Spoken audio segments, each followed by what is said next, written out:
Hi, my name is Jennifer Kolb. I'm the literacy coordinator for the TAP program. So we've been working on the structured literacy lesson plan, and I've had some questions about preschool. How does this structured literacy lesson plan look for pre-K? Some of the sections, our pre-K teachers, you're just not sure which activities fit in there that are developmentally appropriate for your learners. So let's get started. Let's take a look at this, and hopefully I can help you feel more confident. So the word study portion specifically is the section that the students that I've spoken with questions are making reference to. So this is the section that has phonological awareness, phonics, syllable work, decoding, and irregular word work. So let's look at what these activities for pre-K would be. These are things that you already do in your classroom. We're not expecting you to do things that you know your learners are not ready for.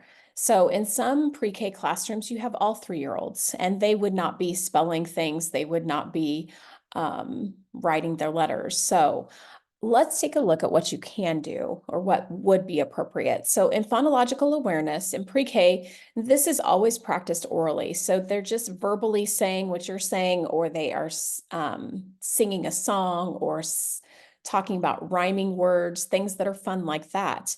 Those are things that you do every day in your room. So in this section, you might include rhyming words that are a part of a song or in a poem or book.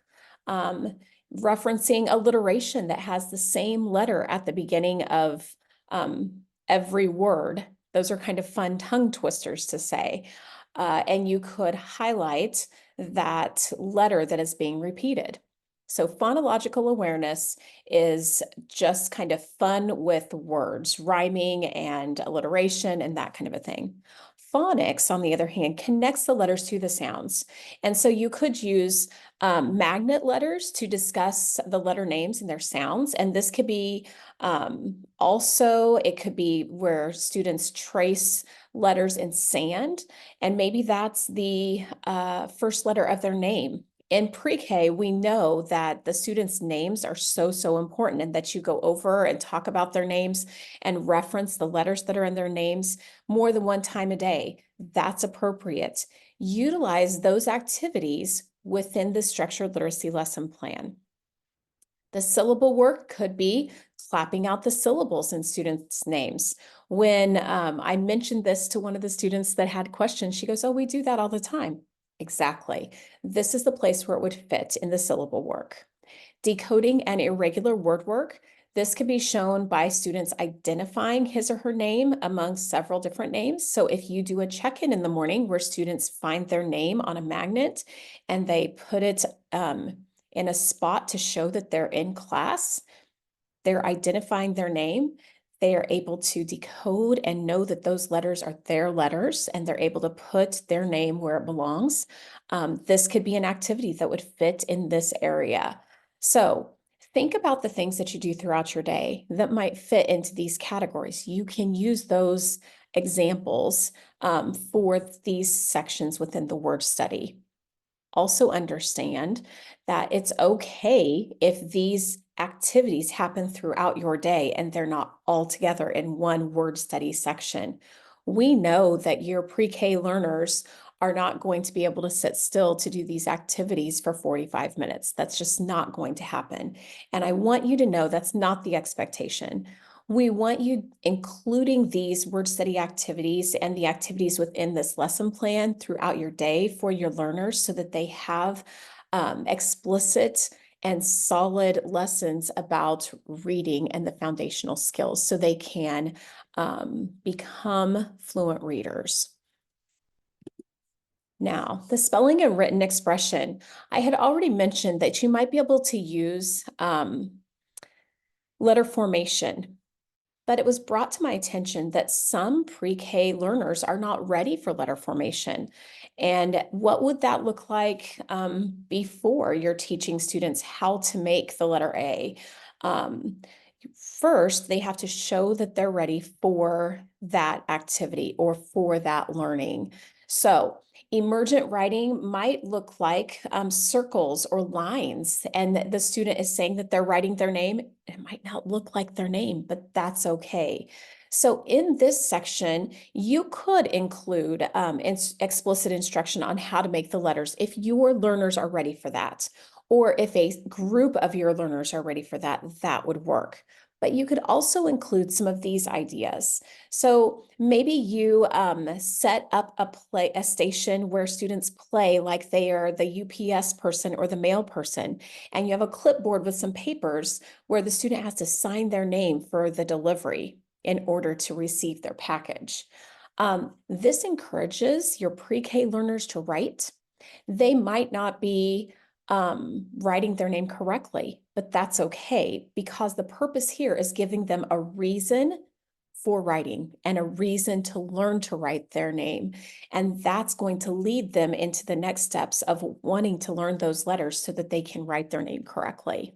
You could set up other stations as well. It wouldn't have to be like that, but think about how you can set up a station that would um, be a pretend play of a real world event, like pretending to be a doctor and writing a prescription.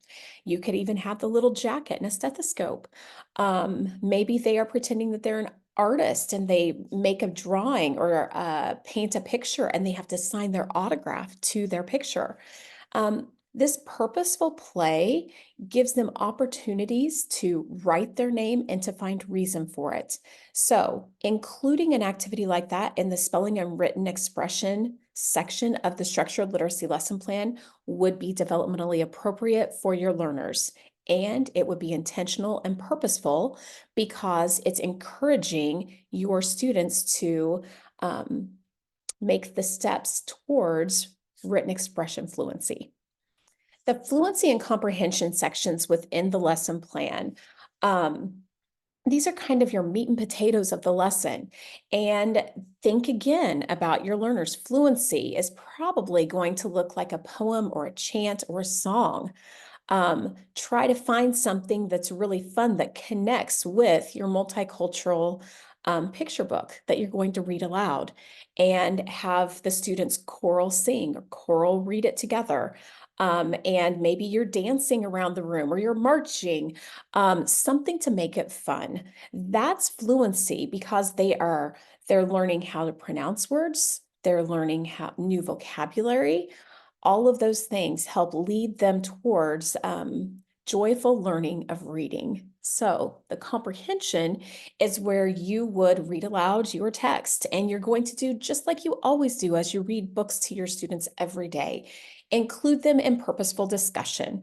Talk about the characters and all the different things within the book. Think about ways that you can ask them questions and different ways they can respond that might be more appropriate for your preschool learners. Maybe you have puppets with the different characters on popsicle sticks, and you're specifically targeting looking at characters. So you ask questions about the characters and they have to hold up the character that answers the question. Maybe you have, when you finish for your assessment, you have 3 pictures from the story and you ask the students to place the pictures in order of beginning, middle, and end, which is an early learning standard, and would be appropriate. The students could verbally tell you about the story as well if you include that in your objective. So the purpose for this video is to help you see that there are activities that can help your learners to become better readers that are developmentally appropriate. I also want you to understand that we completely understand here in the TAP program that you know your students, and that creating a lesson that maybe is in different chunks throughout your day is what's best for them. And you're right. So in this lesson plan, include all of those activities, but you know that you can break them up and teach those different activities throughout your day. And that's great. So even though you are not required to record this lesson as you teach it, once you go to the work of completing the structured literacy lesson plan, I know you're going to want to teach it in the classroom. because it's quality work and you're going to be so excited about what you've done. So go ahead and teach it in the classroom and see how it works, and think about these different pieces of literacy and how you can encourage your learners, and how that will help them to have the building blocks to becoming fluent readers. How exciting! So thank you for your time. I hope this has helped answer some questions for you as you're writing your lesson plan. Those of you that are writing a pre-K lesson. And as I've said before, please reach out to me. I'm here to help. So if you have questions, still, it's okay. Send me an email. All right. Thanks.